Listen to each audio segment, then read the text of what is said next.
channel. And we invite you all to, if you are so inclined or able to tell people on your Facebook page that we are meeting at Community Church's YouTube channel, which is called Community Church of Boston Official. And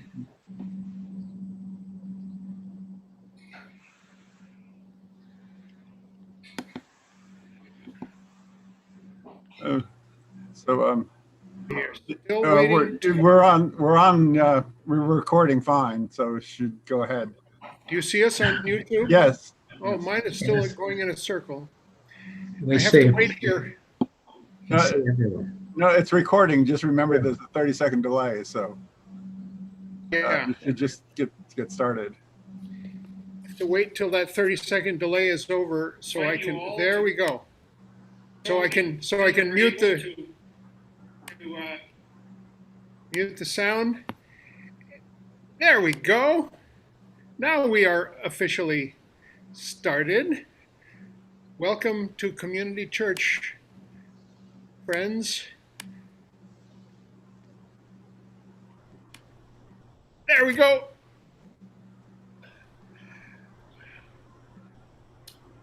Gonna keep on walking forward. Oops, it didn't light. Keep on walking forward. Keep on walking forward. Never turning back. Never turning back. Gonna tell ourselves some stories. Tell ourselves some stories. This morning we're gonna tell ourselves some stories. Never turning back. Never turning back. Good morning, everybody. Happy Mother's Day. Welcome Mother's Day to all. Community Church. And we have a feast of stories and embarrassment of riches this morning.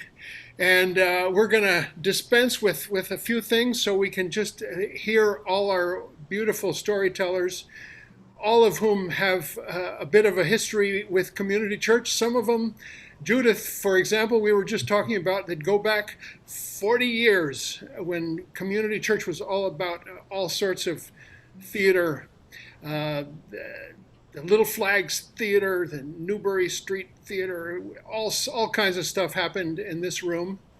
This room is kind of quiet now, but I want to tell you that just by way of getting rid of some announcements and churchy stuff at the very beginning, that there's a really amazing new thing here, which is the installation of air-sourced heat pumps, electric air-sourced heat pumps for both heating and air conditioning on 3 floors out of the 4 floors that we occupy at Community Church. And it's a marvelous step forward. We've been anticipating it and negotiating it and looking for bids for about a year now, but it is in place. In the last 2 weeks, it's been installed. And as soon as the electricians come and connect up the heat pumps, we will have beautiful heating and air conditioning at a way more efficient rate than the oil-fired boiler that we used to have and the little window air conditioners that we always used. So it's a major step, and we're very proud of it and of other steps that we are taking to fulfill our own promise to become a state-of-the-art, energy-efficient example of a sort of building like this for the rest of Boston to look at and look at things that they can do to transform the entire city. And we're serious about that. Welcome to Mother's Day Sunday. I want to tell you there's a couple more announcements. One is a new program we have. It's on June 27th. It's a Sunday past when we're usually done, but we could not help but turn away this possibility of a program. His name is Attorney Stephen Donziger. Stephen spent a good part of his career carrying on a lawsuit against Chevron before it was Texaco who polluted the hell out of the Ecuadorian Amazon and left an incredible mess of pools of oil and cancer among indigenous people in the Amazon of Ecuador in their wake. Stephen Donziger won a huge lawsuit against Chevron, and Chevron has since been harassing Stephen and basically turning the New York judicial system into a little corporate fiefdom where they can do whatever they want, and they can do a private prosecution on the likes of Stephen Donziger, who's a thorn in their side for calling out their environmental evils. Stephen Donziger is, because of this, is presently disbarred, and also is, for a misdemeanor, is in house arrest in his apartment in New York and with a bracelet. It's just the most harrowing story you have ever heard. I'm going to go down to New York on May 10th for the next step in his trial, and a big demonstration that's happening on that day in front of the courthouse. And we're going to have Stephen here on June 27th to talk more about his case. We also have an amazingly cool thing, which is that I told David Rovics about Stephen Donziger. David Rovics investigated Stephen's case, and you can find out about it more freedonziger.org or at freedonziger. And David has agreed to write a song. It's sort of a Community Church of Boston commission for a song from this marvelous topical political singer, David Rovics. So that's one announcement. I want to tell you also that there's right in front of Community Church at noon, we will miss it because we will still be here, a demonstration in support of Sheikh Jarrah. And I don't know if all of you know that this is a neighborhood of East Jerusalem that's slowly being grabbed and ethnic cleansed by the Israeli government. And this year, there has been a record number of new settler homes built in that neighborhood of Jerusalem, and there have been very violent demonstrations. If you can, come down. It's from 12 to 2, and it's right here in Copley Square. A lot of our friends from UUs for Justice in the Middle East and our friends from Jewish Voice for Peace will be at that demonstration. And we are there in solidarity with them. Next, I have nothing else. We're done with church stuff. Oh, maybe I should hold up the collection plate. Where is it? It's a big collection plate. It's a beautiful one. It cost me $5 at Boomerangs, and it could hold a lot of money and a lot of checks. And you could put that money in a check and send it to the address that we will put in the chat. You can also go to our website, communitychurchofboston.org, and you can lay down your credit card or your PayPal. So enough of that. Let's get to the stories. I want to introduce, first of all, Jackson Gilman, who is a marvelous storyteller, and I go way back with Jackson. I was so honored and privileged to sing at their wedding. How many years ago, Jackson? Oh, he's muted, so he can tell you. It was 21 years ago. Wow. How could it be? 22. How could it be? Feels like yesterday.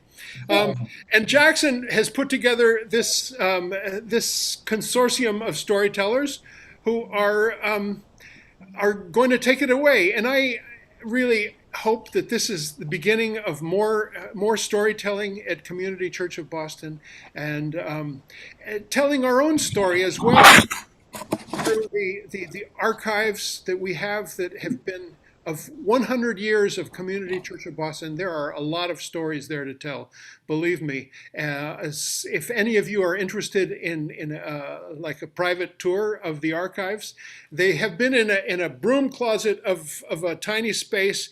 We got a hold of the fifth floor of the building that is unoccupied because it needs a bunch of work, construction, and rehabilitation. But it is housing our archives, and we've been able to lay them out all over the place, including 50 years worth of cassettes and CDs and DVDs and all kinds of press clippings and our bulletins and our correspondence of the ministers. It's a marvelous story to tell. And someday I'm hoping that there is maybe a PhD candidate that wants to make it their project to tell this story of this church, 101 years old.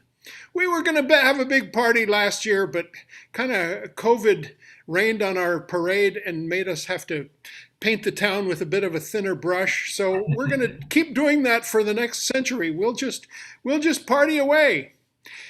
Jackson Gilman, take it away. Thank you, all three storytellers, Andy and Judith and Jackson, for joining us this morning.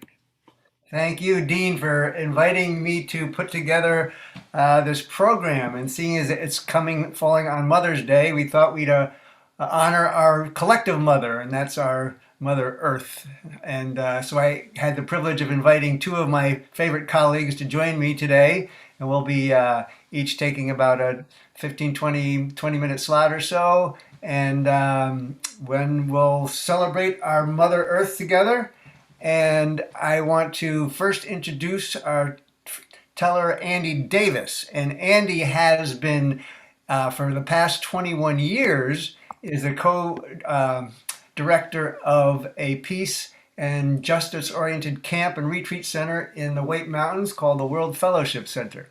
And during all those years that he's been directing, he's also been plying his trade, and he has this very quirky imagination and a sense of righteous indignation, which he's channeled into his avocation as a storyteller. So when he retires, very imminently, he's going to become a post-carbon narrative activist. I think that's great.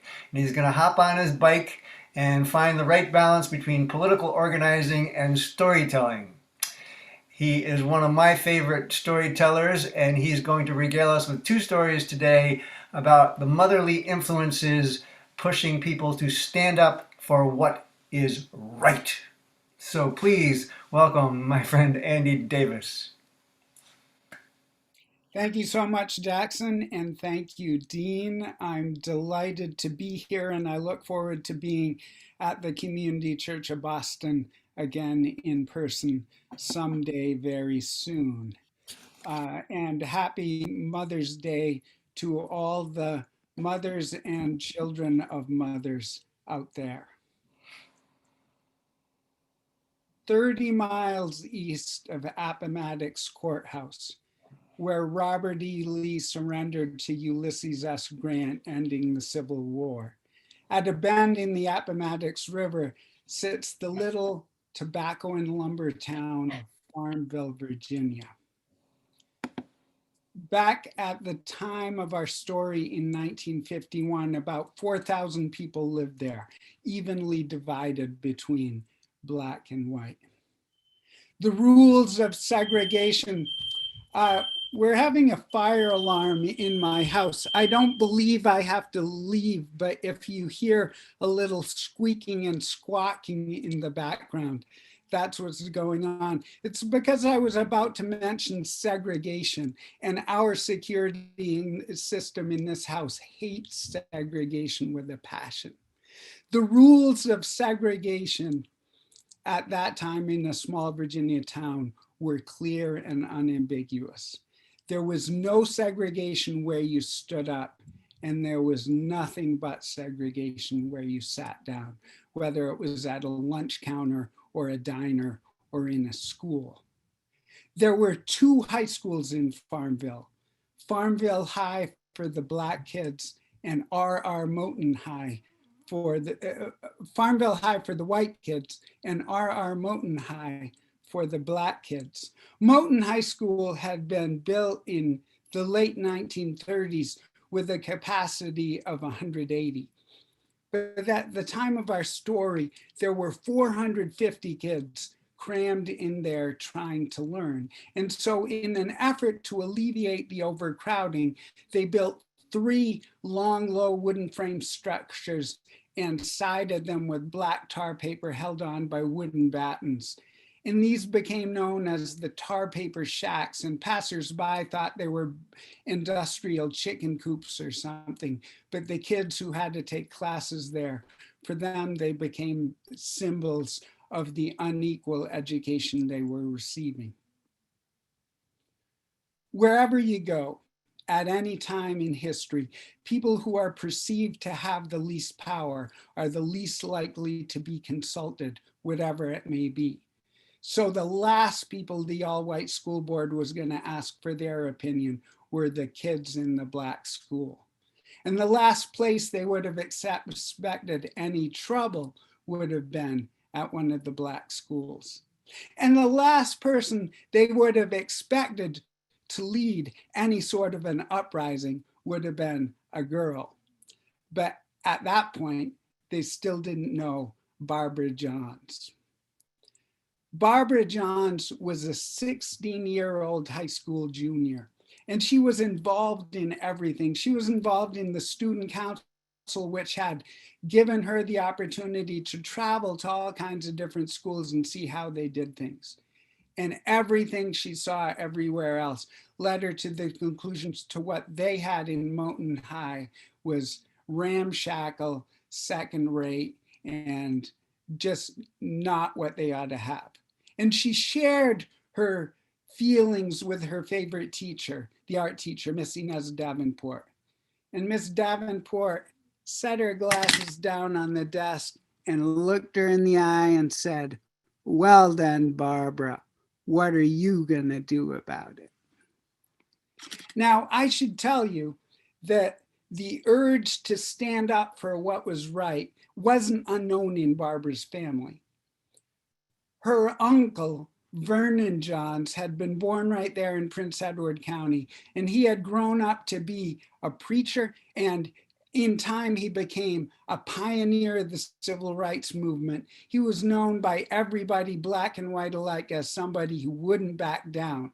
And in fact, for a time, he ended up as the pastor at the Dexter Avenue Church in Montgomery, Alabama, and he got fired there for being too radical, at which point they hired a mild-mannered young man named Martin Luther King Jr.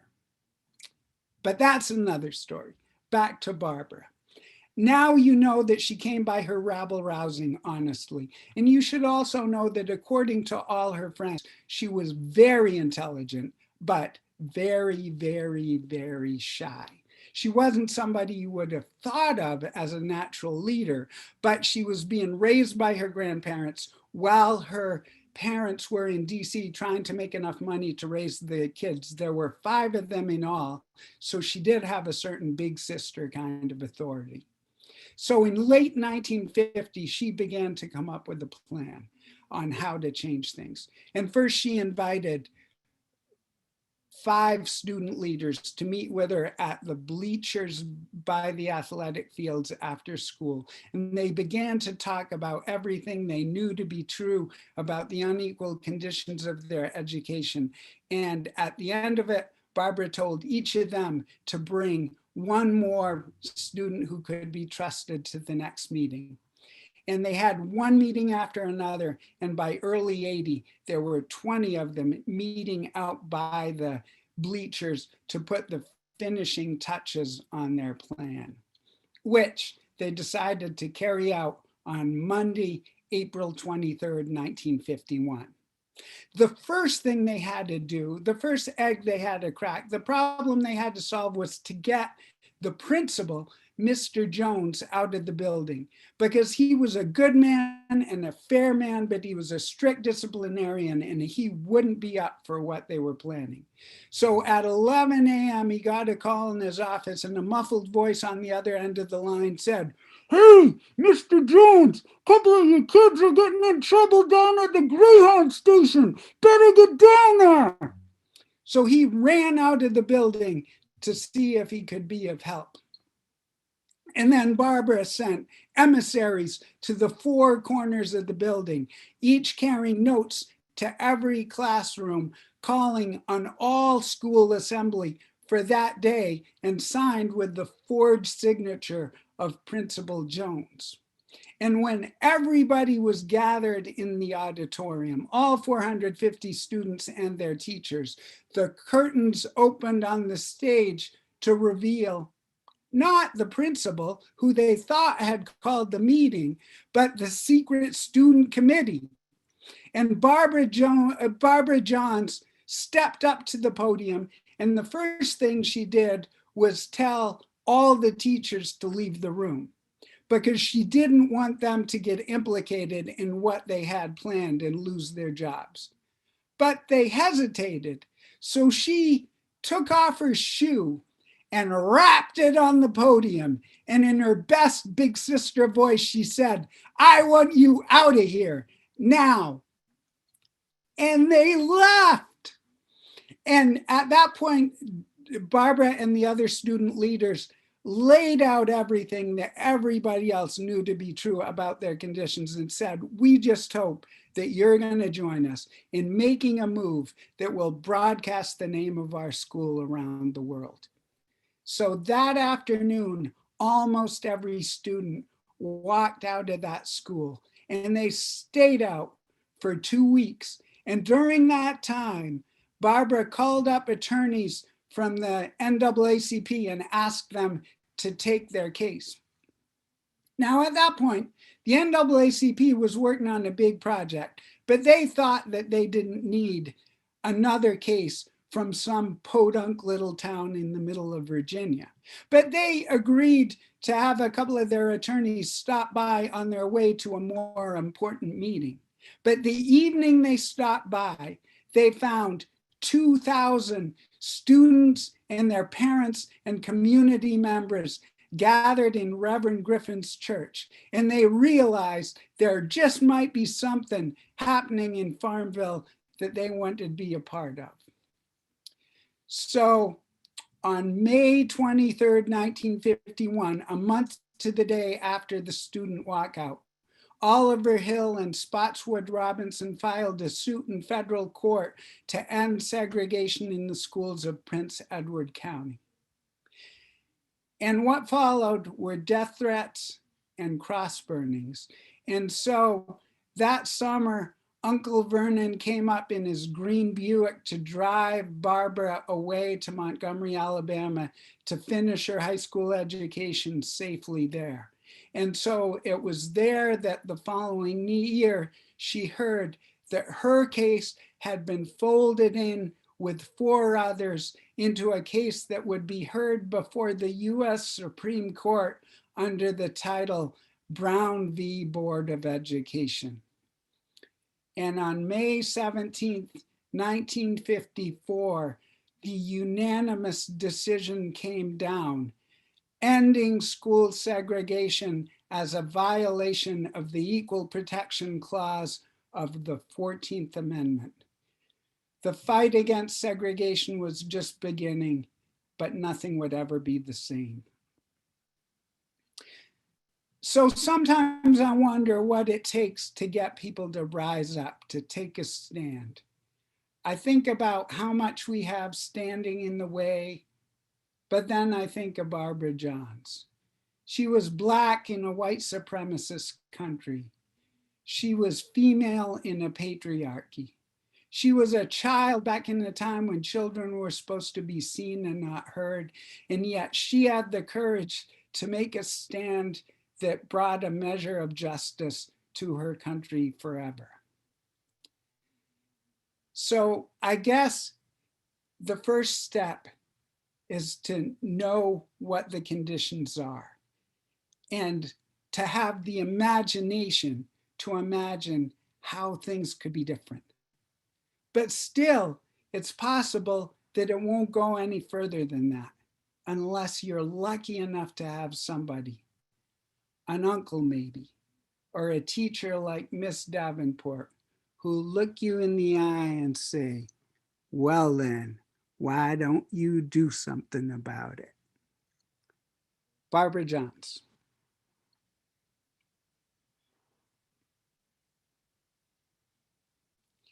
Thank you for your uproarious silent applause. It's nice to see you all out there. And so I'd like to leave you, before we move on to Judith, I'd like to leave you with a short little story about a group of children, a little wooden house, and a windstorm. The person at the center of this story, who became the man who would tell about it later, was a 4-year-old boy named John Robert, a little boy who he was growing up at the tail end of what the grown-ups were calling a world war. But that didn't mean anything to John Robert.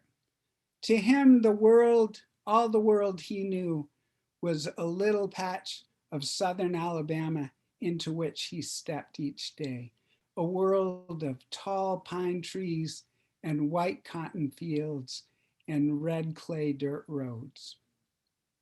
Almost everybody he knew were sharecroppers, and most of them were related to him. All the grown-ups were uncles and aunts, and all the kids were cousins and second cousins. And the only white people he remembers seeing on a regular basis were mailman and one traveling salesman. Down the road, half a mile from his family, lived Uncle Rabbit and Aunt Seneba. And their house was the house, there's always one, where all the children gathered. And so one Saturday afternoon, all the children were there. There were about 15 of them in all, laughing and playing in the red dirt backyard while Aunt Seneba hung up the washing. And then the weather began to change. The clouds grew heavy and gray. And across the cotton fields, they could see rain starting to streak out of the clouds and lightning touching down in faraway fields. So when the first drops of water came out of the sky on them, Aunt Seneba herded them all into the house. And it was a tiny little house, but it felt even smaller with them all squished into it. And it was quiet inside because all the laughing and roughhousing of a few minutes before had stopped. And they just listened in fright as the wind began to howl and the rain began to pelt in sheets on the tin roof. And then as they watched and listened, the walls began to flex as if they were breathing from the pressure of the wind outside. And then the floorboards began to ripple. And then as they watched in horror, a whole corner of the house lifted up as if the wind was going to pick up the whole house with them in it and carry it into the sky. And that's when Aunt Seneba called, join hands now, all of you. And they did as they were told. And then she instructed them to walk toward the corner that was lifting off the foundation. And they did, and they brought it back down with the weight of their little bodies. And then they turned and another corner was picking up. And so they walked over there too. And that's the way it went for the duration of the storm. 15 children and one grown woman walking back and forth with the wind. Now, the boy who would grow into the man who would eventually become Congressman John R. Lewis carried that story with him all his life. At every juncture, when he was leading sit-ins at the Nashville lunch counters, and when he was on a Greyhound bus on the first freedom ride headed to an unknown fate in the South, and when he was standing facing down cops with blood in their eyes at the Edmund Pettus Bridge between Summit and Montgomery. And he always thought that our country was like that little house. And the only hope for it was for people of conscience to join hands and walk toward trouble wherever the trouble was. For him, I say again, that's where the hope was. For people to pursue dignity and justice and sister and brotherhood together over and over again, walking with the wind.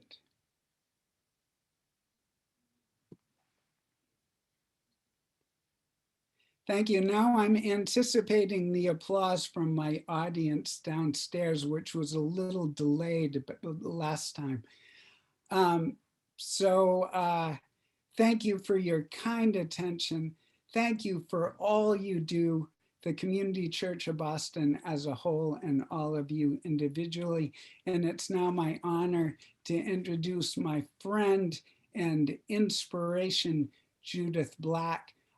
Judith, for all the time I've known her, has lifted me up with her example of how you can be fully who you are and how you can embody your political and spiritual beliefs in whatever you do. She's an internationally known storyteller and a kick-ass climate activist, Judith Black. Thank you, Andy. So Andy's story, you know how like one story begets another. And first of all, it's like coming to the community church is a little like coming home. So I'm so glad you're doing this. So as he talked about John L. Lewis and this, here's what's going on in the environment and here's what the people are doing. This is my favorite joke about that balance. The storm was coming. It was Louisiana, Andy, same place, right down there near the coast. And everyone said, "Old man Callahan, we all have to leave." And old man Callahan goes, "No, I believe the Lord will protect me." And so later that day, when the police car comes riding by, they yell out, "Old man Callahan, come on, the rain's coming." "No, the Lord gonna protect me. I know. And then the rains came. And old man Callahan, well, he soon had to go upstairs because the rains had flooded the house. And a boat came by with a big old megaphone. "Old man Callahan, come on out. We can lend you a line and get you to the boat." "I'm not leaving. I have faith in my Lord and protector." And the waters kept coming until soon he was on the roof of his house and a helicopter comes by. "Old man Callahan, we're throwing down the rope. Grab on." "I'm not going to grab on. I have faith in my Lord."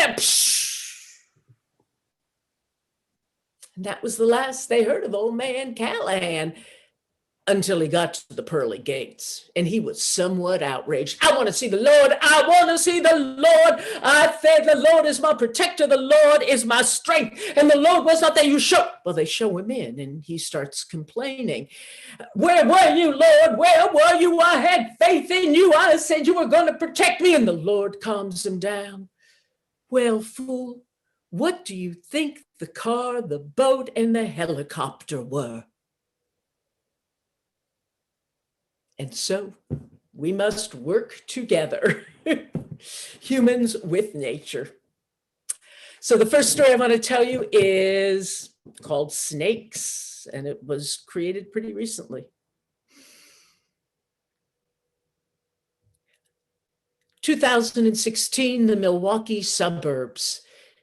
Sarah is home from college for the summer. "Black snakes, black snakes, black snakes. Honey, wake up, wake up. Black snakes, black snakes. Sarah, honey, wake up. You're having a nightmare. Oh, Mom, God, it was so scary. They were winding around me. They were winding around you and Dad and the house. Mom, I have to go.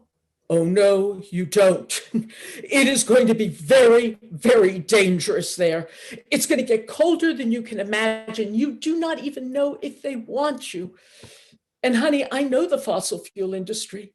You can't win. But you fight them every day in court. Yes, from a nice, dry courtroom. Mom, we do not inherit the earth from our ancestors. We borrow it from our children. That's a beautiful saying. I have to go, and don't tell me I'm too young. The water protectors, some of them are younger than me. They ran all the way to Washington, D.C. to deliver petitions. I'm going. And with no small amount of pride, Sarah's mother watched her little 5'2" redheaded daughter pack her '06 Honda Fit. She was a hiker and camper, and she could put even a collapsible cup, some toothpaste powder, and her bamboo toothbrush in the smallest possible space. And if truth be told, if her mother hadn't had a gimpy hip and was 20 years younger, she might have gone with her. And she waved as her daughter pulled out of the driveway and headed from Milwaukee to Standing Rock, North Dakota, the site of the Dakota Access Pipeline being put in by Energy Partners Incorporated. Mom, I'm so sorry. I know I haven't called in like a month and a half, but I think they've cut off connectivity. So there's only this one little space we can get hold of anybody. Oh no, it's amazing. The water protectors greeted us. It's really, really well organized here. Oh no, the other day I was helping one of the elders put up a teepee. Boy, did she bitch me out for walking through the center of the space. She said it's sacred and we must walk around it. Oh no, it's really well organized. We get up every morning and every evening and we pray. No, it's nothing like Daddy's church or your synagogue. We pray with drums and with songs. We pray to hear the spirit of the wind and to feel the spirit of the earth and to know the spirit of the sky. People come with their drums and songs, and they're coming from all over. Oh my God, did I tell you? So they were going to put this black snake, the pipeline, right by Bismarck, but the good white people of the capital city, they understood that they always leak and they didn't want their water influenced by it. But did they stop it? No. Instead, they rerouted it right under the Owyhee Lake. That's where all the Dakota, Nakota, and Lakota people get their water. And get this, Mom, then it's going to go under the Missouri River. That is the water source for 18 million people. Oh gosh, Mom, they're like 3 million waiting to use this one spot. I got to go, but I promise I'll stay in touch. Love you. And they came. The people came from hundreds of tribes. Some canoed 200 miles up the Missouri River to be part of this movement. And it wasn't just about the Dakota Access Pipeline. This was an opportunity for Indigenous people from all over this planet to join together and say, stop the black snakes, protect our water. And Sarah, hundreds and hundreds just like her came to support their movement.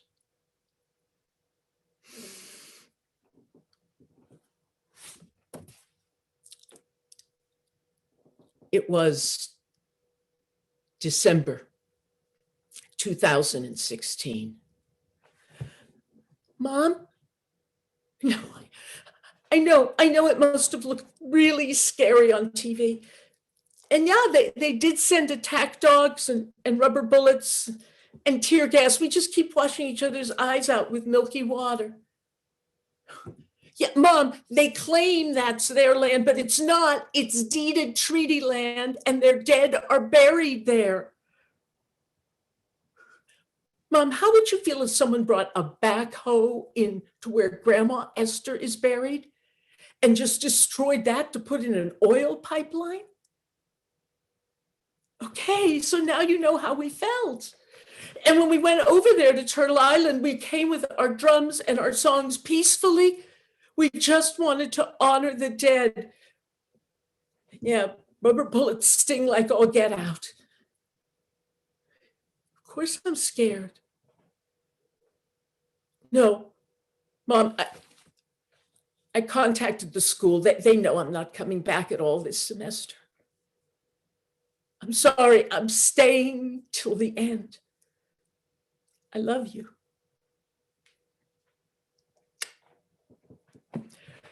On January 20th, Donald Trump took office. Now, before that, the Obama administration, about 2 months earlier, had put a hold on the permits for the Dakota Access Pipeline. But the people, they understood politicians, and they understood white politicians, and so they stayed. And then in October, Donald J. Trump took office on the 20th of January, and on the 21st, he rescinded those orders from Obama, and he said, go full force, let's put that pipeline in. But the people stayed, including Sarah. And now in January, the temperatures plummeted, and they weren't just using dogs and rubber hoses and tear gas. Now they were using these water cannons on the people in that freezing weather.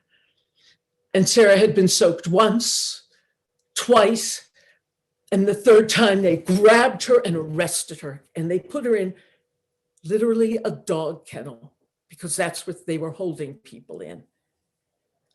And they wrote numbers across her arm, numbers that would put her through the system. And as Sarah curled up on that cement floor in the dog kennel, she didn't know if her shaking and crying was because she'd asked her little body to do too much, if it reminded her too much of what had happened to her great-grandmother Hattie in Auschwitz. But she sat there trembling until an official finally flung the door open and told her she could go home if she promised to go straight there.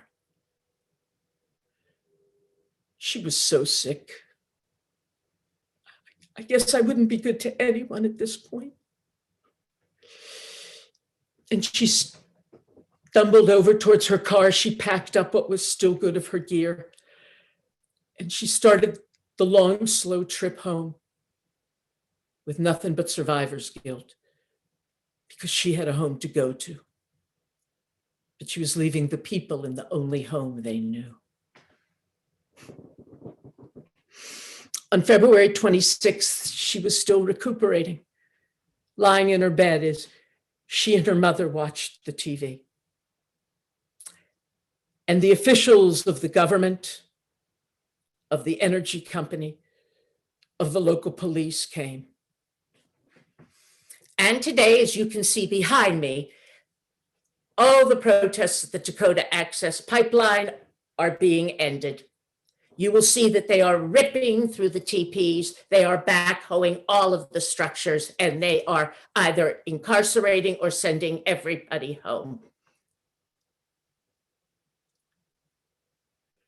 And Sarah in her bed, her mother hugged her, but she pushed her hands away. Mini watching we Johnny, mini watching, mini watching. Honey, what is that? It means water is life. Teach it to me. Okay. The Dakota Access Pipeline went online and in the first year had 8 accidents. The Keystone Tar Sands Pipeline continued to have accidents. New pipelines using fracked gas, which leaches into the air as methane, 80 times more potent than CO2, continue. And they leach at their sources, they leach along the line. And maybe you've seen the faucets that, when you light them, turn into fire. That's from fracking. Me watching near, watching near, me watching near, watching near, watching. On January 20th, Joe Biden took office. On the 21st, he stopped the Keystone XL pipeline. Between 2010 and 2018, there have been 5,500 accidents on pipelines, 600 injuries, 125 fatalities, 800 fires, 300 explosions, over $4 billion in damage. I hope that every one of us can be a Sarah. Contact this government. Tell them to shut down the Dakota Access Pipeline and to stop Line 3, where people are risking their lives as we speak, trying to stop another dirty tar sands pipeline. Contact our government. Tear up your Chase card, tear up your Amex. Any bank that supports this doesn't deserve your support. We don't inherit the world from our parents. We are caretakers of it for our children.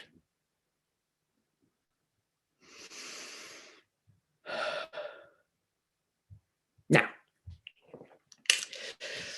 if you've been in a position where you're trying to talk climate with people who, as they say, ain't really woke yet, it's got its own inherent difficulties. And so I want to leave you with one of the lessons I've learned about that. And it's called, oh God. Hi, Judy, this is Terry. Now, you know, we've always been friends and I really like you, so there's something you need to know. Oh God. When this is the beginning of a conversation, like the recitative, you don't want to hear the aria. You want to say, oh, I'm so sorry. A tsunami just broke the coast. Got to run. Or, nah, I'm arguing with 12 Jehovah's Witnesses, religion in the living room. Can't talk now. Was I that quick? Now, I've always liked you, so there's something you need to know. The club she's talking about is the Rotary Club that I bludgeoned my husband to join with me 15 years ago, so we could learn to have meaningful conversations with Republicans. club. Well, the club is just really sick and tired of you talking about the environment all the time. I attempt a neutral, friendly tone. I understand it is odious and overwhelming, but you understand that there are species die-offs every single day, that the temperatures are going up, the biosphere is heating, that glaciers are melting, that poles are melting, that oceans are rising, that soon there will be more plastics than fish. Oh, Judy, oh, I could be Cary Grant. Judy, we all recycle. What more do you want? And in that second, I realized I am the Jewish Cassandra. It's not just the bad news, but just a friendly Walmart shopper. Oh, God. I mean, I've been in this club for 15 years and they still used water in plastic bottles for events. I must be the worst climate organizer on the bloody planet. I mean, okay, I mean, once you've read This Changes Everything, The End of Nature, The Sixth Extinction, and all of E.O. Wilson, and you do not have a bathtub of lithium to balance the truth with, you end up in one of two states. Either on the couch, honey, get me a catheter, I'm here for the duration, which turns out to be not nearly as long as any of us had hoped. Or running around like chicken apocalypse little. We're all gonna die, we're all gonna die, we're all gonna die. Neither of these turn out to be actually very good organizing techniques. Oh, God. Oh, God. Oh, God. That's what I have to do what my tribe has done from time immemorial. Go back to the book or the scroll if you want to be completely correct. Look at end time scenarios from back there and see what my forefathers and mothers did. Okay. You know the first one, don't you? The first end time scenario. Okay, I'll give you a hint, but I want to see your lips moving. Who built the ark? Thank you, Dean. And so I imagine God saying, now, Noah, you know, we've always been friends and I really like you. So there's something you need to know. I sort of made a mistake with the blueprint of the human race and I'm going to destroy everyone, but you're an organic gardener. So I really like you. And God faxes the plans down for the ark. And now, does Noah argue with God? No. Does he try to convert people? No. He gets his family and 2 by 2, every creature on the ark.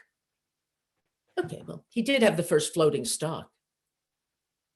Get it? That's a joke. It's really hard to make jokes in climate stories. Thank you for laughing, Galen. Thank you. So, okay, next scenario, a little more esoteric, but you'll remember. Abraham has a nephew. His name is Lot, and Lot lives in the town of Sodom. You remember what word came from Sodom? Right? Okay. So I imagine God saying, Abraham, we've always been friends. I really like you. So you got to know I'm going to destroy everybody in Sodom and Gomorrah for, just equality. Because they're now, Abraham, unlike Noah, is not afraid to argue with God. God, what if there's 50 righteous men there? You would kill everybody because of, no, if there are 50 righteous men, how about 40, God? 40 righteous people. Let's not be sexist, God. All right, 40 righteous people. How about 30, God? 30. How many are you going to save? A lot. Get it? A lot? Thank you, okay? But this was not the model I wanted either. I would like to save everyone who's here and the species that are still around. God, what kind of models? Judy, are you still there? Yeah, Terry, 1 second. What kind of model is this? I mean, Noah, okay, maybe he was shy. Maybe he wasn't going to go out and try to change people. Maybe he did all he could do. He did build an ark. He did save the animals. That's not nothing. He did what he could do. And Lot, well, those guys, I know they came, they tried to get the angels. Lot offered his daughters who had never known men. That is taking hospitality to an extreme, in my opinion. He offers his daughters, but that's not exactly the model I'm looking for. He only saved his family, and let's not talk about his wife. Maybe they weren't convertible. Maybe they'd been sort of wicked like that for so long. That's all he could do. But he did save the angels, and he did save his wife. He did something. He did what he could do. Judy! Terry, you are an awesome real estate agent. Oh, thank you. We wouldn't have our house without you. I saw that you're selling that beautiful house right on the ocean on Front Street. Oh, it's a beauty, isn't it? It really is. I get the Union of Concerned Scientists magazine, and in this last month's issue, there was a fascinating article on how the water is going to be rising every 5 years and how it's going to affect real estate prices and in oceanfront towns. I thought you might be interested in that. There's even an interactive map. Oh yeah, I would be interested in that. Well, why don't you meet me at the Blue Canoe tomorrow? We can drink tea and look at it. Oh, okay. How's 3:00? I have a showing at 2. How's 3:30? Perfect. I'll see you there.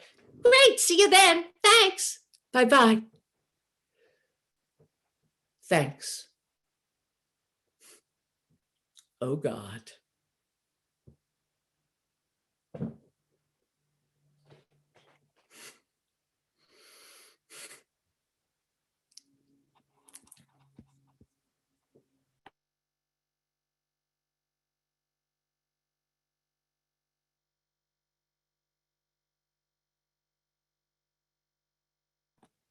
Jackson, you're on. They need to move that spotlight right to Jackson. Thank you, Judith. Yay, those are fabulous. So that song about the story about the black snake, a lot of problems here. So we've got a lot of questions on how to deal with these need for energy. I'm going to propose that we, here's an answer, not the answer, but an answer in the form of a song parody. You'll recognize the original for sure by Bob Dylan, but this is one offered by Paul Kaplan, and you're welcome to sing along here on mute. How can we send global warming away and make it a thing of the past? And how can we power our houses and cars without using oil or gas? And how can we find an energy source that's clean and expensive and vast? The answer, my friend, is blowing in the wind. The answer is blowing in the wind. You got it, Dean. How many times can a person look up and never see blades in the sky? And how many years can we drill, baby, drill, and watch Mother Earth slowly die? And how many more must we send off to war to ensure our oil supply?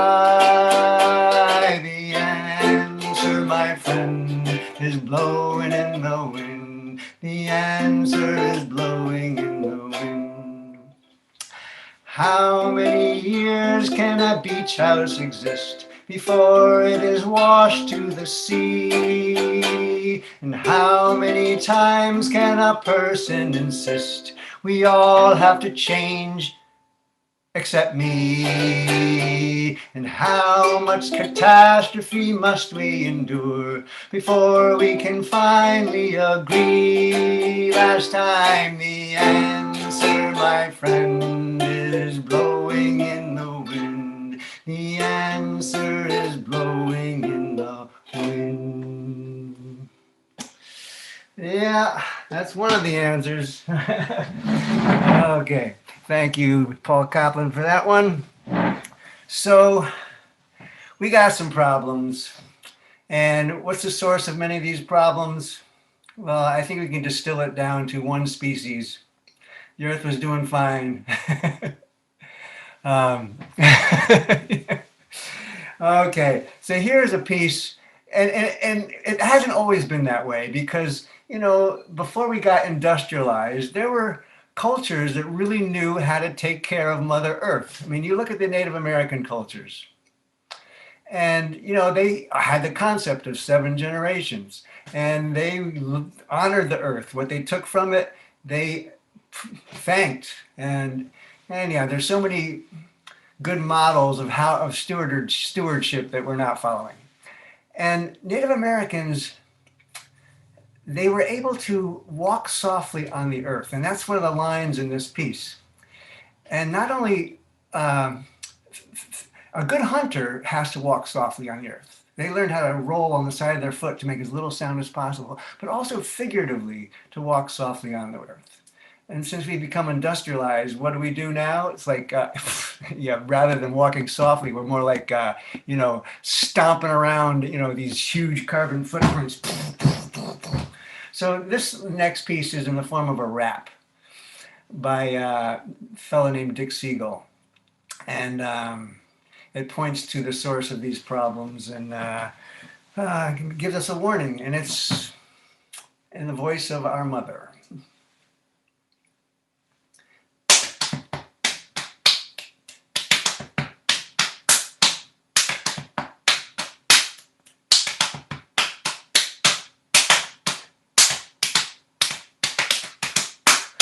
All the naughty children of Mother Nature hanging on the cusp of ugliness. Dig it up, ram it up, build it up, jam it up, chew it up, make a big mess. All the naughty children of Mother Nature one of these days going to have to pay up when there is no air or water for their sons or little daughters, grandchildren dip into an empty cup. Then Mother Nature say, Sorry, but I told you so. It's getting late, and I think you gotta go. I gave you just a few rules, but you wouldn't heed me, running around acting like you really didn't need me, so goodbye. Shalom. Buenos noches. I'm gonna give the world to the cockroaches. La cucaracha, la cucaracha. No puedo caminar. Then your cars won't start, lights won't light, shoes won't walk, they'll just be sitting tight, computers, typewriters collecting dust, bridges and such all turn into rust, and when E.T. returns from his trip to the stars, he'll be surprised at what lies between Venus and Mars. Gone home. Because it used to be a haven for flesh and blood will now just be a cockroach-infested ball of crud. They'll be living in the buildings we built so tall, living in the sweaters and racks and shopping malls. They'll be living in the brown grass, dying on the hills, living in the banks among the $50 bills. They'll be living in the glove compartments of our car. They'll be living in our cities, in our VCs, ours. They'll be living everywhere, which is really nothing new, except now they'll be there without me and you. Oh, what a nightmare, a pity and a shame. Yes, it's a nightmare and a pity and a shame, but survival, that's the name of the game in Mother Nature. She really likes the cockroach. She enjoys their low impact approach. They don't eat to think to drink too much. They don't make to take to break too much in Mother Nature. Gonna make them Lord Laird of a building and makes them take away the world from all the naughty children. All my naughty children, all my naughty children. There's a hypodermic needle sticking out of the beach. I like fresh air, but I just can't reach. And what are these green things growing on my hand? I'm feeling kind of weird in my pituitary gland. I take a deep breath and start to cough. Go swimming in the lake. My skin falls off.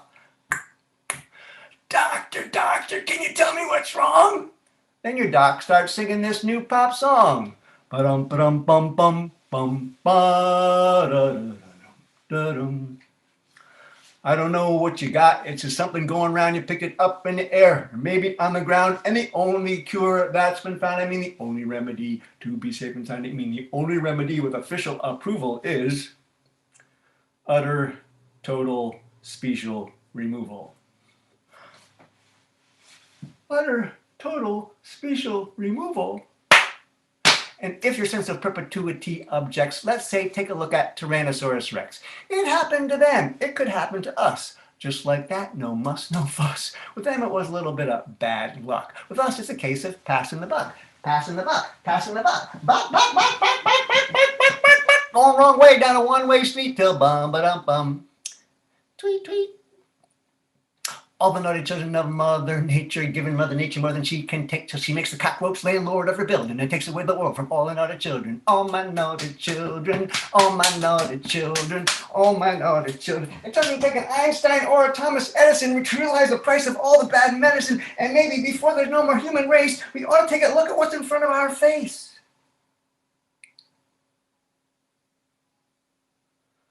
So try to be the kind of animal that Mother Nature loves. And say a few prayers to the sky above, and to the water trickling down into the land. Little capillaries running through your hand, because Mother Nature, she's not fooling. So you got to be a pupil of the natural school. If you want to see your progeny save their necks, you don't want to donate the world to the insects.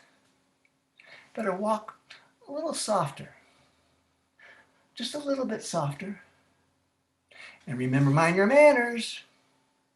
And be kind to Mother Nature. Or you better walk softer. Just a little bit softer. Or you better walk softer. Just a little bit softer.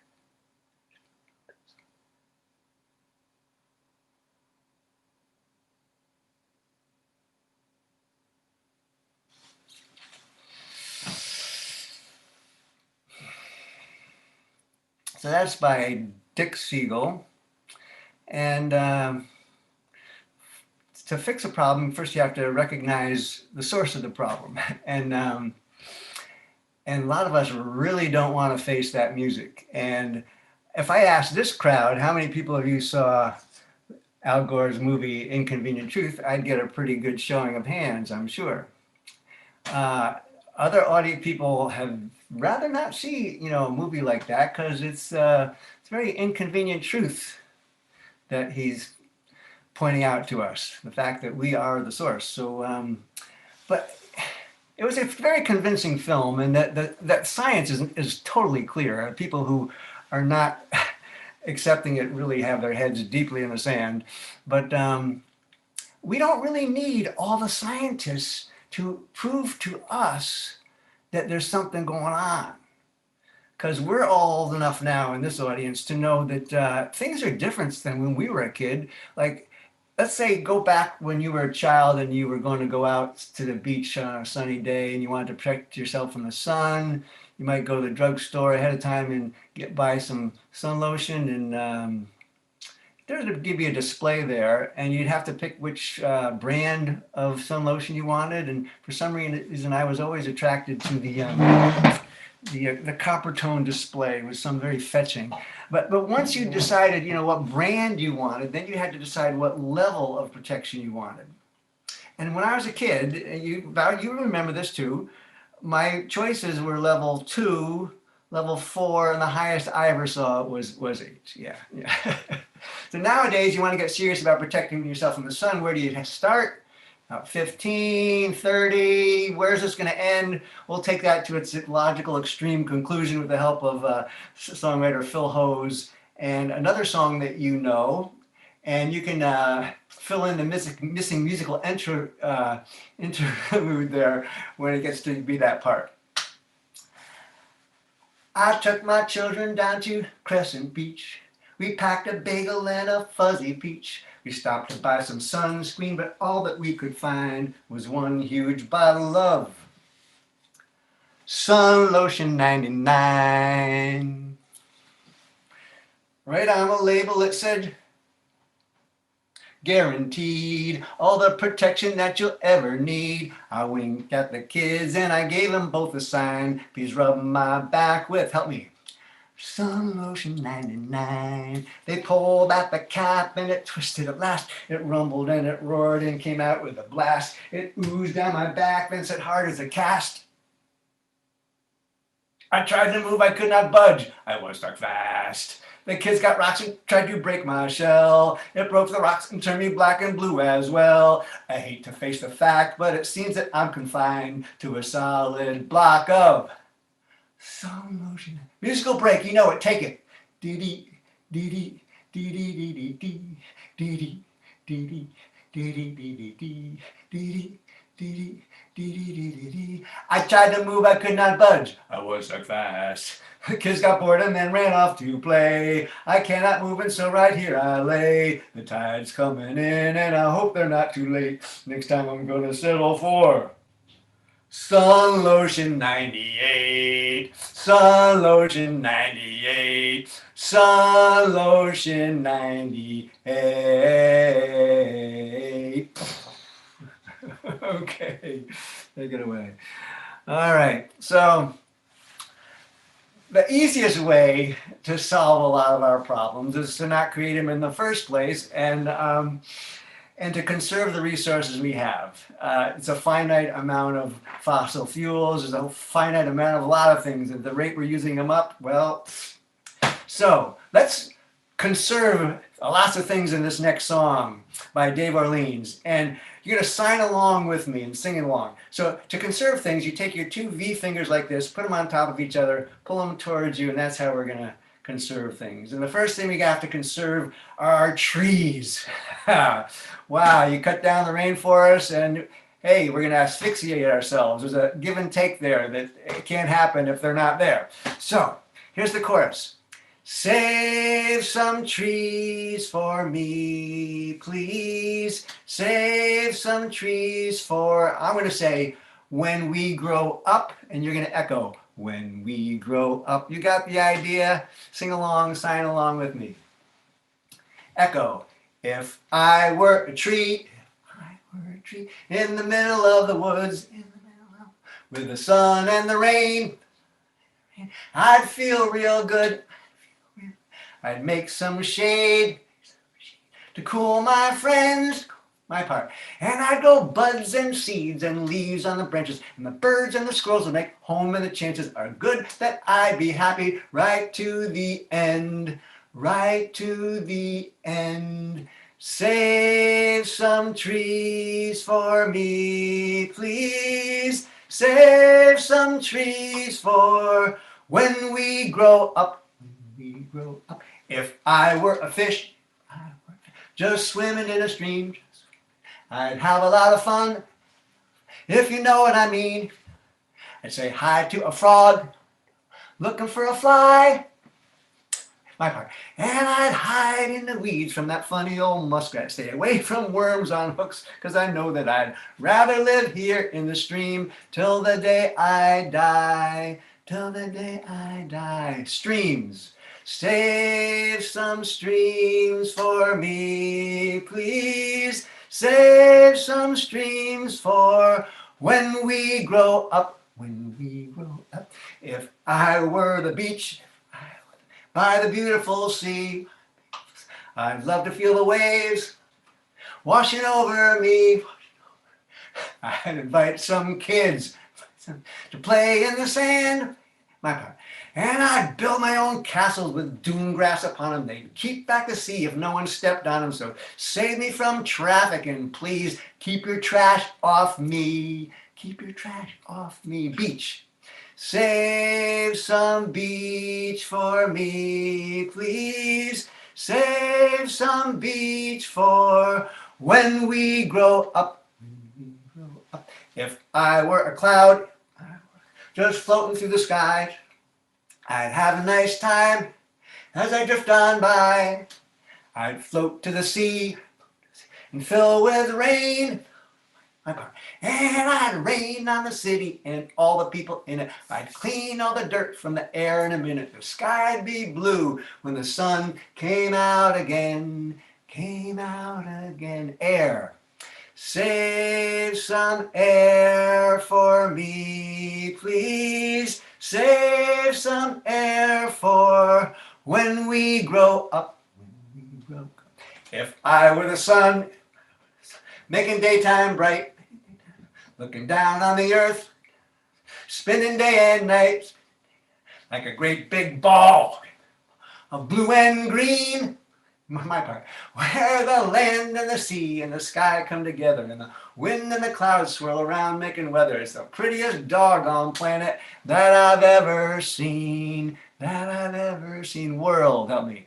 Save some world for me, please. Save some world for when we grow up.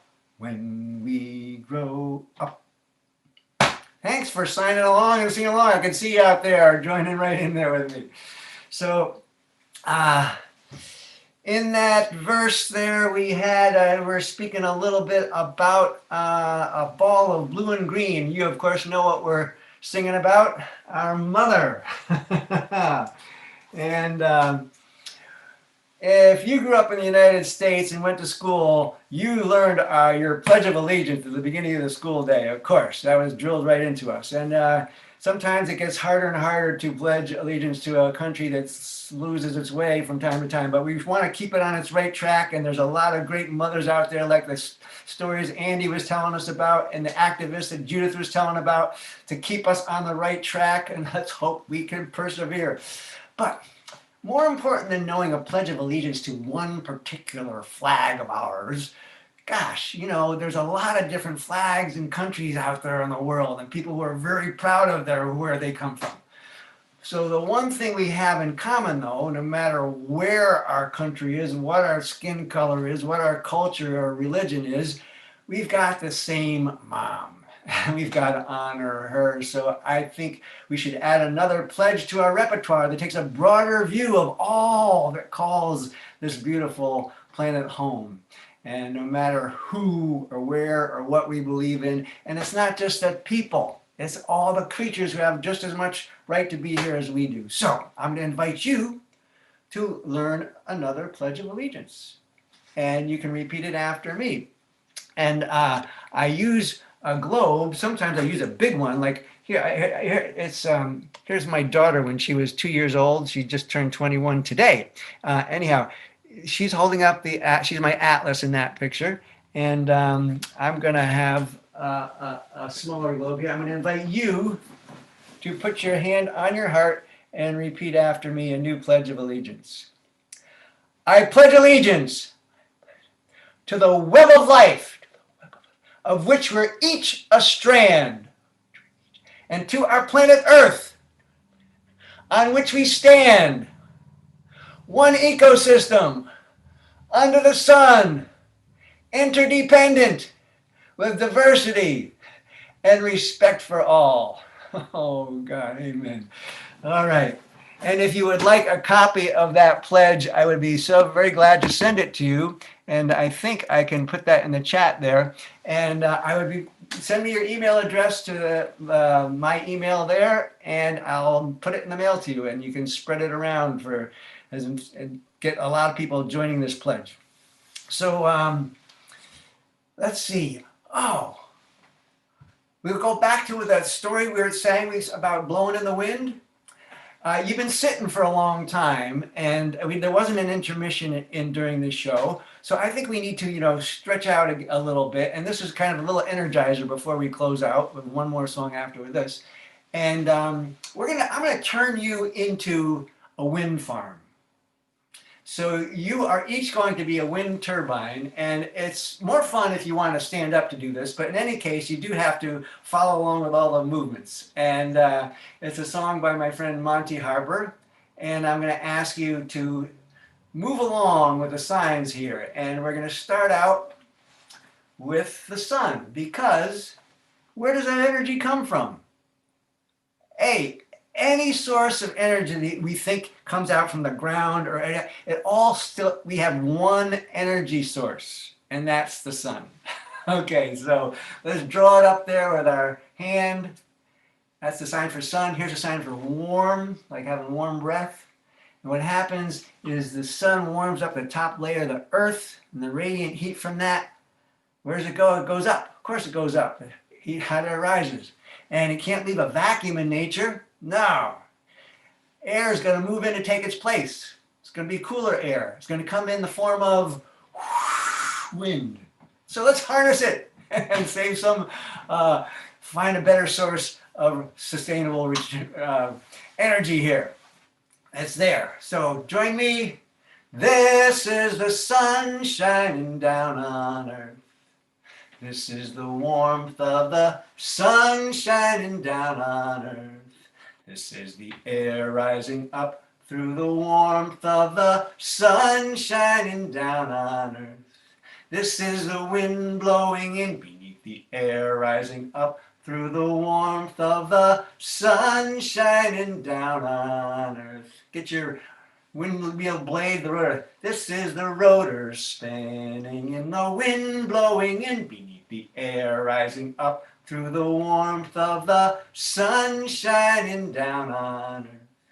This is the generator running on the rotor spinning in the wind blowing in beneath the air rising up through the warmth of the sun shining down on earth. Get two currents here, put them together, and what do we got? This is electricity flowing from the generator running on the rotor spinning in the wind blowing in beneath the air rising up through the warmth of the sun shining down on earth.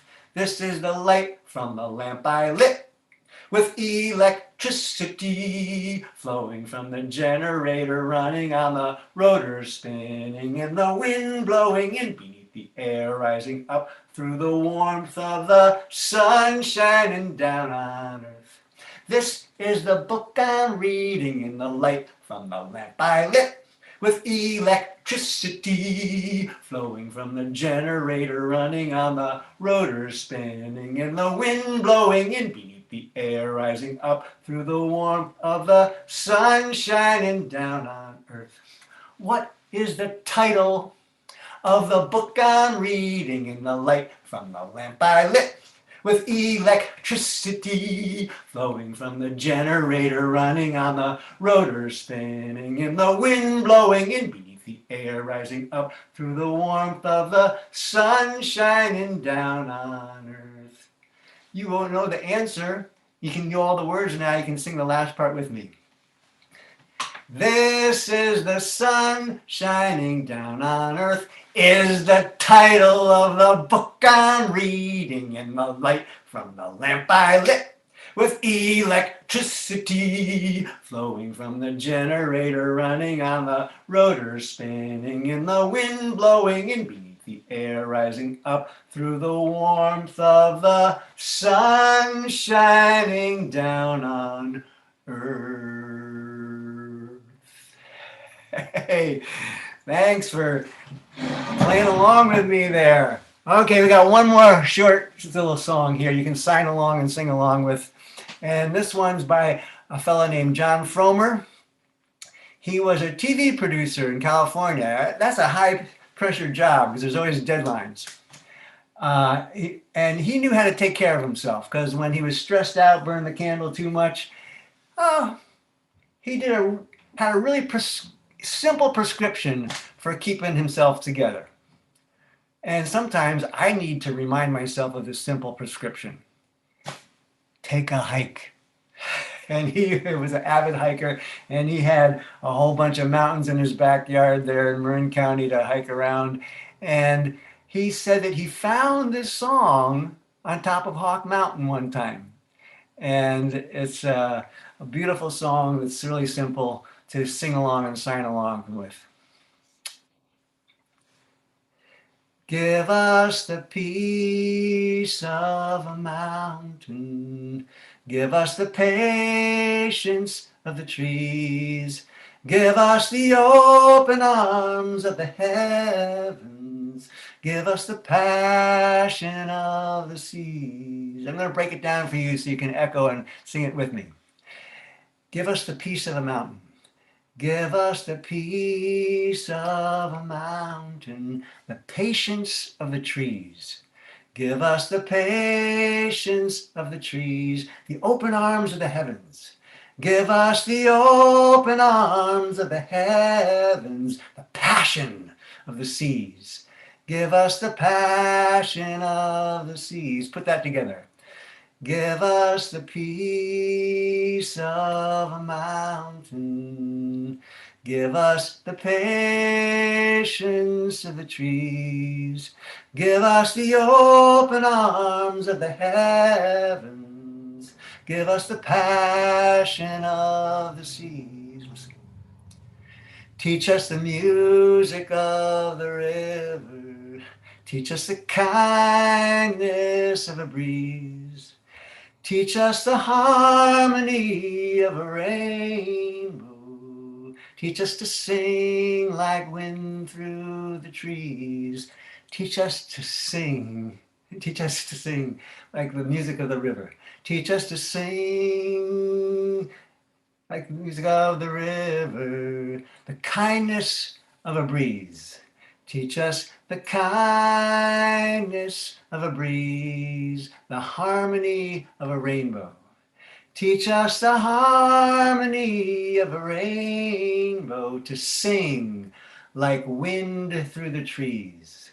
Teach us to sing like wind through the trees. Put it together. Teach us the music of the river. Teach us the kindness of a breeze. Teach us the harmony of a rainbow. Teach us to sing like wind through the trees. One more verse. Show us a love as deep as the ocean. Show us the secrets in a stone. Show us the courage of a mother's heart. Show us the wisdom in our bones. Show us a love as deep as the ocean. Show us a love as deep as the ocean. The secrets in a stone. Show us the secrets in a stone. The courage of a mother's heart.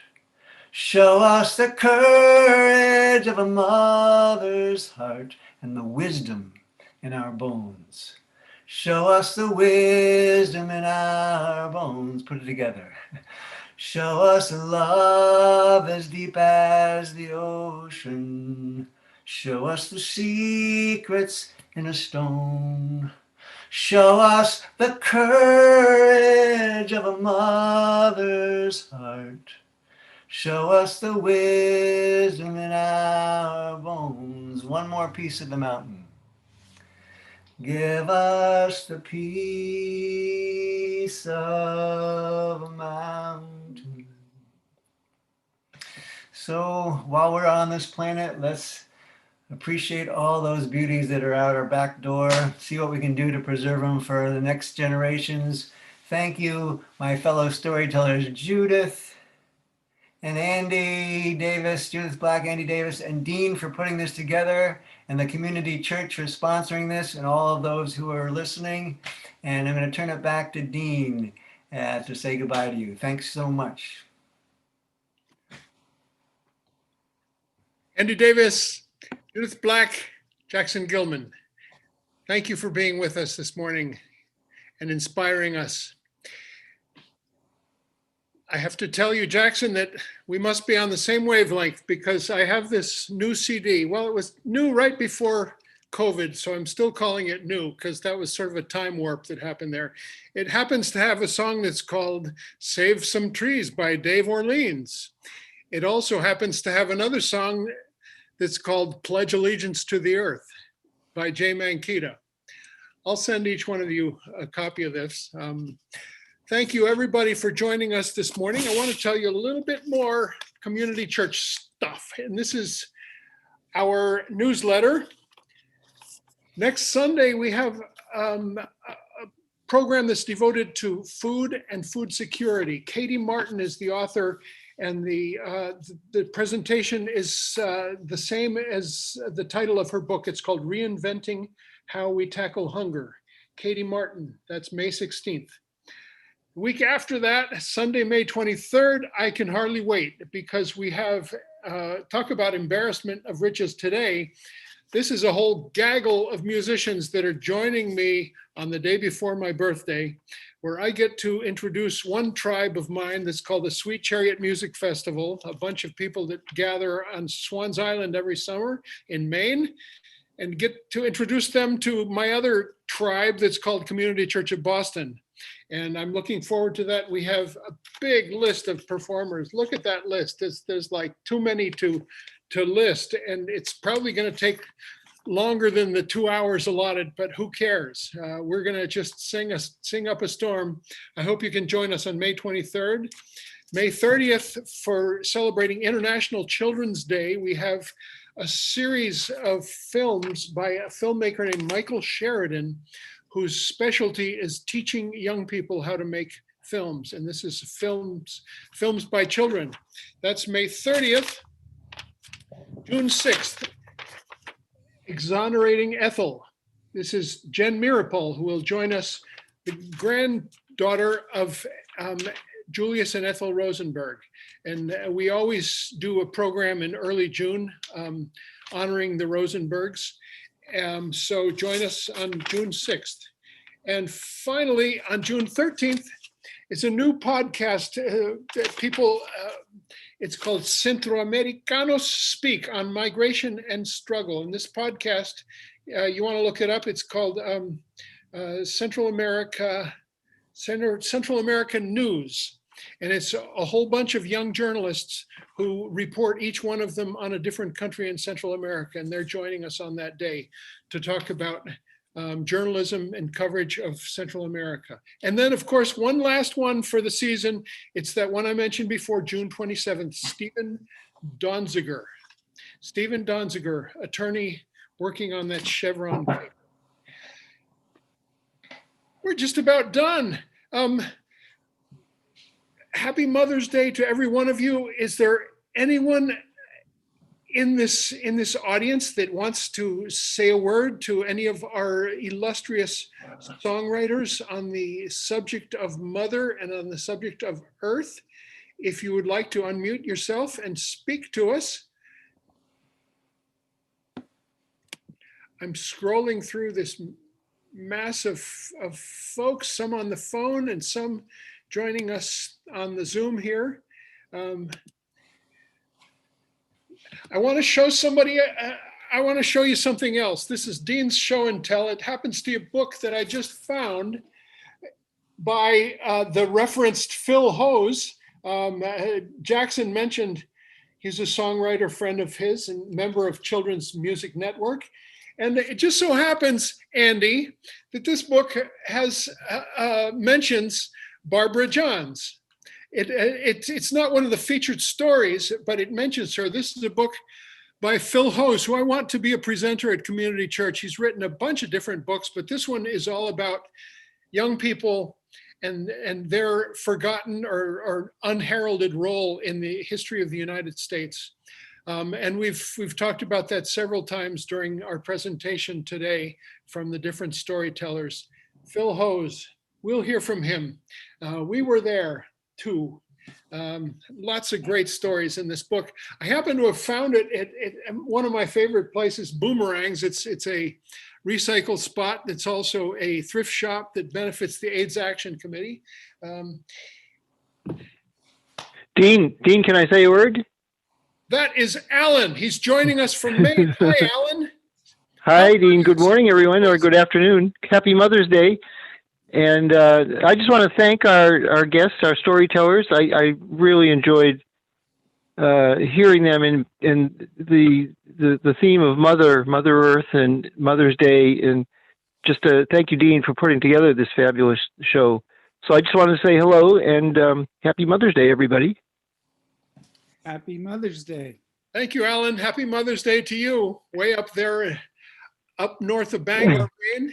We've got a couple of people from Maine joining us. I see Lenny here. So let's take this out with a little song. I learned it from its author, who's named Floyd Red Crow Westerman. And it speaks to what we're talking about here. Mis hermanos, la tierra es mi madre. Mis hermanas, la tierra es tu madre. Mis hermanos, somos la misma sangre. Mis hermanos, somos un solo río. Somos un solo río. Cuando estamos unidos, seremos millones y nuestro río correrá libre. Oh, my brothers, the earth is our mother. Oh, my sisters, the earth is your mother. Oh, my brothers, we are the same blood. Oh, my sisters, we are one river. We are one river. When we are united, we will be millions and our river will run free. Floyd Red Crow Westerman was a songwriter and a Native American, better known for his work in Hollywood as an actor in many Native parts. He was in Little Big Man. He was in Dancing with Wolves. He was in a lot of different TV programs. And he wrote that cool song, Mis hermanos, la tierra es nuestra madre. My brothers, the earth is our mother. Mis hermanas, somos todos hijos de ella. My sisters, we are all her children. Folks, if you want to come physically down to Community Church sometime, if you feel safe to do so, come down and join us. Pretty soon, we will be having Luis making lunch for us. If between now and then, I have this stash of pupusas that are very easily warmed up and to make the most memorable, satisfying lunch that you've ever had. And we have lots of them. They cost $1 a piece in East Boston. And I'm having Luis bring them in every time he comes to do his janitorial work. $1 a piece for pupusas. And of course, the curtido and the salsa on top, that's the coleslaw and the red sauce. So we will slowly come slouching back to Copley Square, where we will once again be a physical community. And we will take away a lesson from this little COVID nightmare and learning experience, which is that we are determined to continue making this not only a physical meeting, but a broadcast and a podcast and a Zoomcast, whatever you want to call it. We will get on as many platforms as we can. And we want to learn how to do that with elegance, grace, and style to a Sunday morning audience.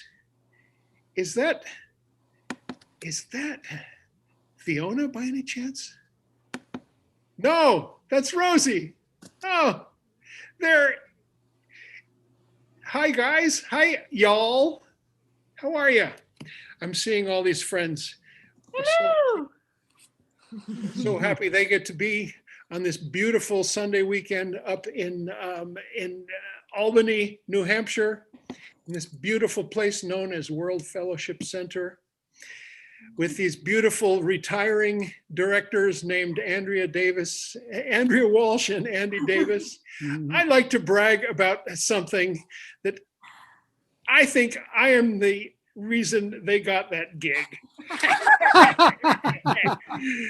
They were there one weekend when I was playing up there. At the end of the weekend, it was a Sunday afternoon. I was on my way out, and they were on their way in, and they were being considered. And I immediately emailed the moment I got home to Kit and Christoph, the previous directors, and I said, "You gotta hire these folks. They are the best," because I knew them from Central America activism. I knew them from a place called Quaker City. I knew Andy when he was a dishwasher at the Folkway in the early 80s. So we go back far. And that is a beautiful place that has a sister brotherhood with Community Church of Boston. Sometime, Andy, I want to share with you all the correspondence between Donald Lothrop and Willard Uphouse. It's in our archives, and it's a wonderful. Oh, wonderful. I should make copies of it for the archives of World Fellowship Center. It's a long association that goes way back. And that's all from us. And I want to end a little early because there is a Mother's Day brunch that's just waiting with Downstairs for us. with my wife, the sweet mother of my child. And lastly, one more thing. I just have to share this piece of art that's from my niece, whose name is, her name, why am I blanking out on Nicole Blank is her name. And I'm going to share it with you. This is an artwork, a Warhol-esque artwork she did of my mom. And there it is. Why is it not sharing? Did I share it? No. Get it? Oh man, it didn't work. Where'd it go? Let's try again. I stopped the share and I will do it once more. I think I'm having a computer incident here. So we share the screen and we find the artwork by Nicole and we share it. You'll love this.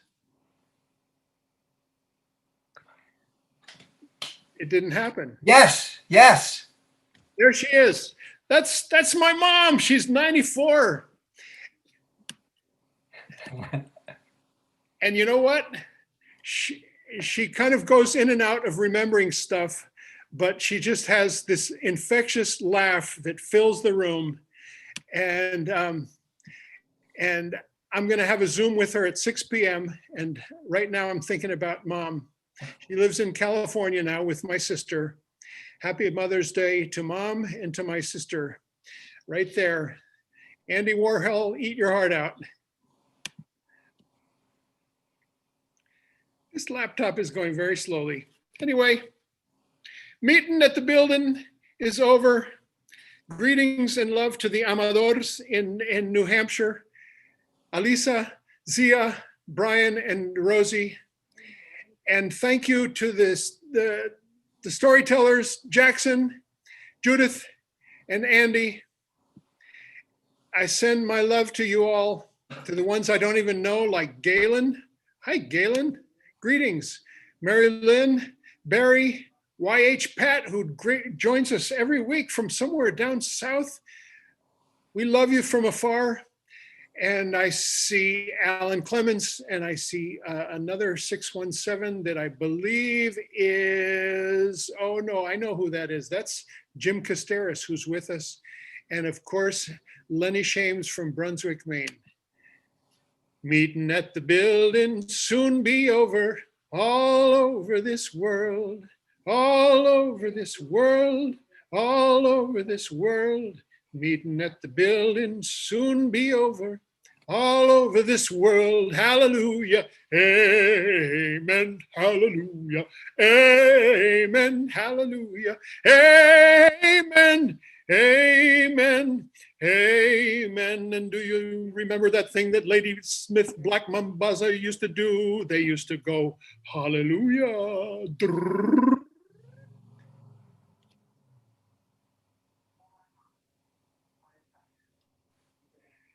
Jackson, are you still there? Oh, yeah. Be over.